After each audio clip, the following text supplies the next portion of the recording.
దురదృష్టవశాత్తు మన ప్రియతమ నాయకుడు నన్ను గుర్తించకపోయినా, అవమానాలు ఎన్నో ఎదురైనా ఈ నియోజకవర్గ ప్రజలు నాకు అండగా నిలిచారు.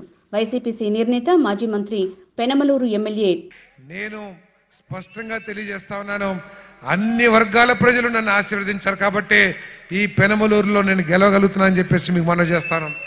నేను నామినేషన్ వేసిన రోజు, నేను నామినేషన్ వేసిన ప్రతిసారి ప్రచారం మొదలవుతుంది, సారథి ఓడిపోయాడు పెనమలూరు తెలుగుదేశం అని. కానీ అన్ని వర్గాల సహకారంతో ప్రతి ఎన్నికలో కూడా గెలుస్తున్నాను. అది నా జీవితంలో ఎన్నడూ కూడా మర్చిపోను. పెనమలూరు నేను ఎక్కడున్నా కూడా పెనమలూరు ప్రజలకి నేను రుణపడి ఉంటానని చెప్పేసి మీదకి మనం చేస్తామని.